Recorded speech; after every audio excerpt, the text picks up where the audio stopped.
السلام علیکم ورحمۃ اللہ وبرکاتہ۔ محترم ناظرین کرام، سٹی انڈیا اسلامک چینل کے ذریعے عید الاضحیٰ کے مناسبت سے قربانی کے چند مسائل آپ حضرات کی خدمت میں پیش کرنا چاہتا ہوں۔ سب سے پہلی بات یہ ہے کہ قربانی کا حکم کیا ہے؟ قربانی فرض ہے یا واجب ہے یا سنت ہے یا مستحب عمل ہے؟ تو فقہا نے قرآن و حدیث کی روشنی میں یہ فرمایا ہے کہ قربانی ہر صاحب نصاب پر واجب ہے لیکن ہر ایک مسلمان پر نہیں۔ جس طرح نماز ہر مسلمان پر فرض ہے ویسے نہیں، بلکہ قربانی کے واجب ہونے کے لیے آدمی کا صاحب نصاب ہونا ضروری ہے۔ تو اب دوسری بات یہ ہے کہ صاحب نصاب کون کہلاتا ہے؟ تو صاحب نصاب وہ مسلمان جو کہ عقل مند بھی ہو، دیوانہ یا پاگل یا مجنون نہ ہو، اور اسی طریقے سے بالغ بھی ہو، ابھی چھوٹا بچہ نہ ہو، اور اس کے پاس اپنے حاجات ضروریہ یعنی روزمرہ کی اپنی جو ضروریات ہے اور ضروری خرچ ہے، اور اس خرچ کے علاوہ اس کے پاس یا تو 7.5 تولہ سونا رکھا ہوا ہے یا 52.5 تولہ چاندی رکھی ہوئی ہے، یا سونا چاندی ملا کر اتنا رکھا ہوا ہے جس کو فروخت کرنے پر 52.5 تولہ چاندی کی جو قیمت ہے اتنی دستیاب ہو جاتی ہے، تو ایسے شخص پر قربانی واجب ہے۔ اسی طریقے سے کسی کے پاس مال تجارت ہے تو وہ بھی اتنا ہے جس سے 52.5 تولہ چاندی خریدی جا سکتی ہے، تو اس پر بھی قربانی واجب ہے۔ یا کسی کے پاس کیش ہے تو اپنی روزمرہ کے ضروری اخراجات کے علاوہ اگر کسی کے پاس اتنی نقد اور اتنا کیش اور روپیہ پیسہ رکھا ہوا ہے جس سے 52.5 تولہ چاندی خریدی جا سکتی ہے، میرے اندازے کے مطابق وہ 38-40 ہزار کے آس پاس ہونی چاہیے اس زمانے کے اعتبار سے، لیکن میرے کہنے کا کوئی اعتبار نہیں، بلکہ ہر ایک کو تحقیق کرنا چاہیے کہ مارکیٹ ریٹ کے حساب سے 52.5 تولہ چاندی کی کیا قیمت بیٹھتی ہے۔ اگر اتنا روپیہ پیسہ کسی کے پاس اپنے ضروری اخراجات سے زائد رکھا ہوا ہے قربانی کے دنوں میں، تو یہ صاحب نصاب کہلائے گا اور اس پر قربانی کے دنوں میں قربانی کا دینا واجب اور ضروری ہوگا۔ تو اب تیسری بات یہ ہے کہ قربانی کے ایام کون کون سے ہیں؟ تو قربانی کے ایام یہ عید الاضحیٰ یعنی 10 ذی الحجہ یوم النحر، عید الاضحیٰ کے ساتھ اس کے بعد آنے والے 2 دن ہیں، تو 3 دن قربانی دی جا سکتی ہے، یعنی تیسرے دن 12 ذی الحجہ کے مغرب سے پہلے تک قربانی دی جا سکتی ہے، اگرچہ ایام التشریق ایک دن اور آگے تک ہے، یعنی جو ہر نماز کے بعد تکبیر تشریق پڑھی جاتی ہے اس کا وقت اگرچہ عید کے تیسرے دن تک رہتا ہے، تیسرے دن کے عصر تک رہتا ہے، لیکن تیسرے دن قربانی نہیں دی جاتی، صرف تکبیر تشریق پڑھی جاتی ہے۔ اس بات کو دھیان میں رکھنا چاہیے۔ تو ہر صاحب نصاب کی طرف سے ایک چھوٹا جانور یا بڑے جانور کا ایک حصہ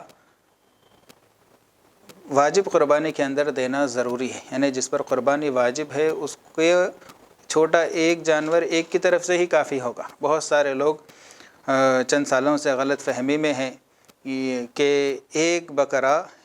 ایک فیملی کی طرف سے کافی ہو جاتا ہے یا ایک گھرانے کی طرف سے کافی ہو جاتا ہے، یہ بالکل بھی غلط ہے۔ اور جن احادیث میں اس کا تذکرہ ہے کہ ایک یعنی آپ صلی اللہ علیہ وسلم کے دور میں ایک مسلمان شخص اپنی جانب سے اور اپنے گھر والوں کی جانب سے ایک بکرا ذبح کرتا تھا، تو وہ نفل قربانی ہے، اور وہ جو شرکت ہے اپنے گھر والوں کی جانب سے وہ شرکت فی الثواب ہے، یعنی جو صاحب نصاب ہے اس کی طرف سے ایک بکرا ہی ذبح کرنا ضروری ہے، اس کو ذبح کرتا تھا، لیکن اس کا جو ثواب ہے اس ثواب نے اپنے گھر والوں کو شامل کرتا تھا کہ اس کا ثواب مجھے بھی ملے، میرے بیوی کو بھی ملے، میرے ماں باپ اور بچوں کو بھی ملے۔ اس طرح کے ثواب میں شرکت کی نیت کی جا سکتی ہے، لیکن اگر ایک گھر میں چند صاحب نصاب ہے، 5-6 لوگوں پر قربانی واجب ہے، ان سب کی جانب سے صرف ایک بکرا ذبح کرے اور یہ سمجھے کہ کافی ہو جائے گا، تو بالکل بھی غلط ہے۔ اس طرح ایک کی طرف سے تو کافی ہو جائے گا، لیکن باقی سارے لوگ اس سے گنہگار ہوں گے۔ تو ایک صاحب نصاب کی جانب سے ایک چھوٹا بکرا یا بڑے جانور جو ہے اونٹ ہے اور گائے وغیرہ ہے جس کے اندر 7 حصے کرنا مشروع ہے تو ایک حصہ ایک کی طرف سے کافی ہوگا۔ ہاں اگر نفلی قربانی ہے کسی پر واجب نہیں ہے وہ ایک بکرا کاٹ کر یا ایک حصہ لے کر جتنے لوگوں کو ثواب میں شریک کرنا چاہے وہ شریک کر سکتا ہے۔ اس کے بعد یہ ہے کہ قربانی کے جانوروں کی عمر کیا ہونی چاہیے۔ تو جو چھوٹے جانور ہیں یعنی بکری ہے، بکرا ہے، مینڈھا وغیرہ ہے، اس طرح کے جو چھوٹے جانور ہے ان کا 1 سال ہونا ضروری ہے۔ بکرے کے لیے تو 1 سال ہونا ضروری ہے، لیکن جو دمبا کہلاتا ہے جسے شاید ہم لوگ مینڈا کہتے ہیں، وہ اگر اس قدر فربا اور موٹا تازہ ہے 1 سال کا نہیں ہے، 1 سال سے کچھ کم ہے، لیکن دیکھنے میں 1 سال کا نظر آتا ہے تو اس کی قربانی دینا جائز ہے، لیکن یہ صرف مینڈھے کے ساتھ خاص ہے۔ یہ بکرا اور بکری کے اندر یہ حکم نہیں ہے۔ بکرا اگر بکری ہے تو ان کا مکمل 1 سال کا ہونا ضروری ہے، اور دیگر گائے ہے یا بیل ہے اس طرح کے جو جانور ہے ان کا 2 سال مکمل ہونا ضروری ہے، اور اونٹ کے لیے 5 سال ہونا ضروری ہے۔ بہت سارے لوگ گائے اور اونٹ کے اندر بھی یہ کام کرتے ہیں کہ اگرچہ یہ 2 سال کا نہیں ہے، دیکھنے میں 2 سال کا لگ رہا، اگرچہ اونٹ 5 سال کا نہیں ہے لیکن دیکھنے میں 5 سال کا لگ رہا، یہ کہہ کر ذبح کرتے ہیں، تو اس طرح سے بھی قربانی ادا نہیں ہوگی۔ اونٹ کا 5 سال ہونا اور دیگر بڑے جانوروں کا 2 سال مکمل ہونا یہ قربانی کے صحیح ہونے کے لیے ضروری ہے۔ تو قربانی کے جانور کو چاہے چھوٹا جانور خریدے یا بڑا جانور خریدے، اس بات کو ملحوظ رکھنا انتہائی ضروری ہے، چونکہ ہم اللہ تعالیٰ کے نام پر یہ قربانی دے رہے ہیں، اللہ تعالیٰ کو راضی اور خوش کرنے کے لیے دے رہے ہیں۔ اگر ہم کسی دنیاوی اعتبار سے بڑے شخص کو کوئی ہدیہ دیتے ہیں تو اس کے اندر پورا اہتمام کرتے ہیں کہ وہ ہدیہ اچھے سے اچھا ہو، اس کے اندر کوئی عیب نہ ہو، دیکھتے ہی دیکھنے والا جو ہے نا خوش ہو جائے۔ تو جب بادشاہوں کے بادشاہ اللہ تعالیٰ کو راضی کرنے کے لیے ہم کیا کہتے ہیں قربانی دے رہے ہیں، تو اس بات کا پورا لحاظ رکھا جائے کہ وہ جانور انتہائی صحت مند ہو، پھرتی والا ہو، اور ہر اعتبار سے اس کے اندر کوئی عیب اور کمی نہ ہو۔ لیکن پھر بھی اگر جانور کے اندر عیب ہے یا کوئی بیماری ہے تو بعض عیوب ایسے ہیں جن کا شریعت نے اعتبار نہیں کیا ہے، یعنی ان عیبوں کے ہوتے ہوئے بھی جانور کی قربانی صحیح ہو جاتی ہے، اور بعض عیب وہ ہے جن کے ہوتے ہوئے قربانی صحیح نہیں ہوتی۔ تو اس کے اندر وہ تفصیل ہوتی ہے، لہٰذا کوشش تو یہی کرے کہ اچھا جانور خریدے جس کے اندر کوئی عیب نہ ہو، لیکن اگر کوئی عیب دار جانور مل رہا ہے اور ہمارے پاس جو پونجی ہے اس کے حساب سے اس سے زیادہ کی استطاعت نہیں ہے، یا کوئی اور مسئلہ ہے اور آپ جاننا چاہتے ہیں کہ اس عیب کے ہوتے ہوئے قربانی درست ہوگی یا نہیں ہوگی، تو اس سلسلے میں حضرات علماء کرام سے ربط کر لینا چاہیے۔ لیکن مثال کے طور پر چند عیوب کا میں یہاں پر تذکرہ کروں گا۔ سب سے پہلی یہ چیز کہ اگر جانور کو پیدائشی طور پر سینگ نہیں ہے، یا سینگ تو اس کے تھے لیکن تھوڑا بہت ٹوٹ گیا، تھوڑا بہت سے مراد یہ کہ 1/3 1/3 سے کم اگر اس کا سینگ ٹوٹ گیا ہے تو پھر بھی اس کی قربانی درست ہوتی ہے، اس سے قربانی کی صحت کے اندر کوئی رکاوٹ نہیں آئے گی۔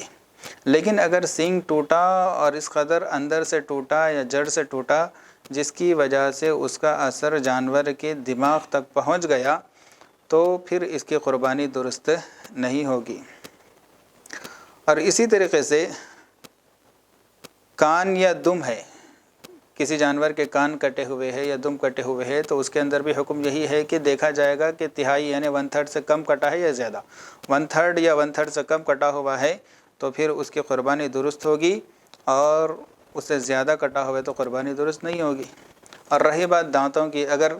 کسی جانور کے پیدائشی طور پر دانت ہی نہیں ہے لیکن وہ چارے کو کھا سکتا ہے تو قربانی درست ہے، لیکن ایسا ہے کہ چارہ بھی نہیں کھا سکتا، قربانی درست نہیں ہے۔ کسی کے دانت تھے لیکن جھڑ گئے تو بھی یہی دیکھا جائے گا کہ کم از کم اتنے دانت ہے جس سے وہ چارہ وغیرہ چبا کر کھا سکتا ہے تو قربانی درست ہے، لیکن چارہ بھی نہیں کھا سکتا تو پھر قربانی درست نہیں ہے۔ اسی طرح بعض جانور ایسے ہو جو محض صرف ناپاکی ہی ناپاکی کھاتے ہیں تو پھر ایسے جانوروں کی قربانی بھی درست نہیں ہے، اور بھی بہت سارے اس کے اندر تفصیلات ہیں۔ جو جانور آپ کے سامنے ہے اس کی نوعیت کے حساب سے حضرات علماء کرام سے ربط کرے تو وہ آپ کی رہنمائی کر دیں گے۔ اب قربانی کے جانور کو خریدنے کے بعد ایک مسئلہ یہ بھی ہے کہ اس سے کسی طرح کی خدمت نہیں لینا چاہیے، کوئی محنت اسے نہیں لینا چاہیے، اس پر سواری نہیں کرنا چاہیے، اور اس کا دودھ بھی نہیں نچوڑنا چاہیے۔ ہاں اگر کبھی ایسا ہے کہ دودھ نہ نچوڑنے کی وجہ سے وہ جانور بیمار ہونے کا اندیشہ ہے تو ایسی صورت میں اس کا دودھ نچوڑا جائے گا اور اس کو فقراء کے اندر یا اس کو بیچ کر اس کی قیمت کو فقراء کے اندر تقسیم کر دیا جائے گا۔ اب قربانی کے جانور کو ذبح کر دیے تو پھر اس کے گوشت کیا حکم ہے؟ تو اس کے گوشت کا حکم یہ ہے کہ جو قربانی اپنی جانب سے ادا کی جاتی ہے یا اپنے رشتہ داروں کی جانب سے جو قربانی دی جاتی ہے یا مرحومین کے نام سے بھی بہت سارے لوگ دیتے ہیں اور دینا کی گنجائش بھی ہے، اور اسی طریقے سے بعض لوگ رسول اللہ صلی اللہ علیہ وسلم کے نام پر بھی قربانی دیتے ہیں، وہ بھی دینا بھی بالکل درست ہے۔ تو یہ سارے قربانی کے جانوروں کا جو گوشت ہے اس کے اندر انسان کو فل اختیار ہے کہ وہ چاہے تو سارا گوشت خود کھا سکتا ہے، وہ چاہے تو سارا گوشت رشتہ داروں کے اندر تقسیم کر سکتا ہے، وہ چاہے تو سارا گوشت صدقہ اور خیرات غریبوں کے اندر بھی تقسیم کر سکتا ہے۔ لیکن بہتر طریقہ یہ ہے، فقہاء نے فرمایا کہ اس گوشت کے 3 حصے کیے جائیں، ایک حصہ اپنے استعمال کے لیے رکھ لیا جائے، ایک حصہ اپنے عزیز اقارب اور رشتہ داروں کے اندر تقسیم کیا جائے، اور ایک حصہ غرباء اور فقراء اور مساکین کے درمیان اس کو تقسیم کیا جائے۔ یہ بہترین طریقہ ہے، کیونکہ اللہ تعالیٰ نے قرآن میں ارشاد فرمایا فَإِذَا وَجَبَتْ جُنُوبُهَا فَكُلُوا مِنْهَا وَأَطْعِمُوا الْبَائِسَ الْفَقِيرَ، کہ جب قربانی کا جانور اپنے پہلو سے گر گیا، یعنی جب وہ اس کی جان پوری طرح سے نکل گئی، تو پھر اس کا گوشت نکال کر خود بھی کھاؤ، اور جو محتاج فقیر غربا ہے ان کو بھی کھلانے کا اللہ تعالیٰ نے حکم دیا ہے۔ تو بہت سارے لوگ یہ مسئلہ پوچھتے ہیں کہ رسول اللہ صلی اللہ علیہ وسلم کے نام پر قربانی کر سکتے یا نہیں کر سکتے؟ بالکل کر سکتے ہیں۔ پھر اس کے بعد پوچھتے ہیں کہ اس جانور کا گوشت بھی ہم کھا سکتے ہیں یا نہیں کھا سکتے، یا اسی طریقے سے دیگر مرحومین کے نام پر جو قربانی دی جاتی ہے اس کے گوشت میں سے ہم کھا سکتے ہیں یا نہیں کھا سکتے ہیں؟ تو ان دونوں میں سے کھا سکتے ہیں۔ ہاں ایک قربانی ایسی ہے جس کا گوشت خود ہم نہیں کھا سکتے، وہ مرحومین کی جانب سے ان کی وصیت پر ان کے مال میں سے اگر قربانی دی جا رہی ہے، یعنی کسی نے مرتے وقت یہ کہا کہ میری جو ترکہ ہے ترکے میں سے پیسے نکال کر میری طرف سے قربانی دی جائے، تو اس کی اس وصیت کو پورا کرتے ہوئے اگر قربانی دی جا رہی ہے تو پھر اس گوشت کو آدمی خود نہیں کھا سکتا، بلکہ سارے کا سارا فقراء اور غرباء کے درمیان میں تقسیم کرنا ضروری ہے۔ تو بہرکیف یہ چند مسائل تھے قربانی سے متعلق۔ اب آخر میں قربانی کے جانور کو ذبح کرنے کا طریقہ بتاؤں گا۔ تو قربانی کے جانور کو ذبح کرنے کے لیے سب سے پہلے اس کو قبلے کی رخ کر کے لٹانا چاہیے۔ اس کے لیے کیا ہے، چاروں پیر اس کے قبلے کی طرف ہوں گے، سر بھی اس کا قبلے کی طرف ہوگا۔ پھر اس کا جو ہے نا اس کو لٹانے کے بعد پھر پانی وغیرہ پلانے کے بعد سب سے پہلے دعا پڑھیں گے، قرآنی جو آیت ہے انی وجہت وجہی للذی فطر السماوات والارض حنیفا وما انا من المشرکین، اور ان صلاتی و نسکی و محیای و مماتی للہ رب العالمین لا شریک لہ وبذالک امرت وانا اول المسلمین۔ یہ ساری دعا پڑھیں گے۔ پھر اس کے بعد دعا کرنے سے پہلے اللہم منک ولک، پھر بسم اللہ اللہ اکبر، یہ ساری دعائیں پڑھ کر جانور کے گلے پر چھری چلائی جائے گی۔ جب جانور ذبح ہو جائے، اس کی ساری رگیں کٹ جائے، تو پھر دعا پڑھیں گے اللہم تقبلہ منی کما تقبلت من حبیبک محمد صلی اللہ علیہ وسلم و خلیلک ابراہیم علیہ الصلاۃ والسلام۔ یہ دعا پڑھیں گے۔ اور اگر قربانی دوسرے کی جانب سے ہے تو منی کے بجائے اللہم تقبلہ من عبداللہ ابن محمد، اس طرح سے جو بھی نام ہیں ان کا نام لیا جائے گا، اس طرح سے قربانی کے عمل کو پورا کیا جائے گا۔ تو عزیز ساتھیوں، آخر میں آپ سے سارے علماء کرام کی طرف سے آج کل جو پوری فکر مندی کے ساتھ بات کہی جا رہی ہے، وہ پیغام رکھ کے اپنی بات کو ختم کرتا ہوں کہ قربانی دیتے ہوئے صفائی کا بہت زیادہ اہتمام کرنے کی ضرورت ہے، کیونکہ اسلام صاف ستھرا مذہب ہے۔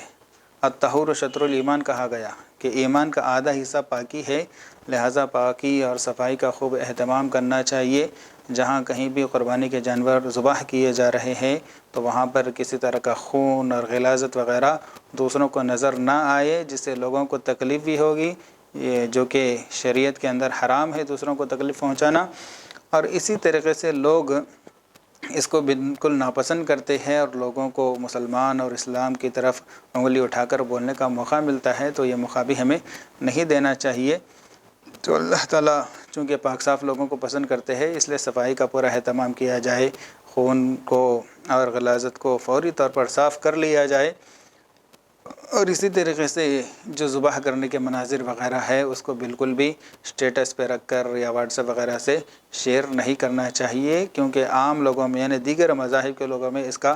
غلط اثر پڑتا ہے اور غلط میسج ان کے درمیان جاتا ہے، اور دشمنان اسلام کو اس سے جو ہے نا ایک غلط موقع ہاتھ لگتا ہے۔ اس لیے پوری صفائی کے ساتھ ان ساری چیزوں سے احتیاط برتتے ہوئے اللہ تعالیٰ کو راضی کرنے کے لیے قربانی کے عمل کو انجام دینا چاہیے۔ اللہ تعالیٰ سے دعا ہے کہ اللہ تعالیٰ ہمیں عمل کی توفیق عطا فرمائے۔ السلام علیکم ورحمۃ اللہ وبرکاتہ۔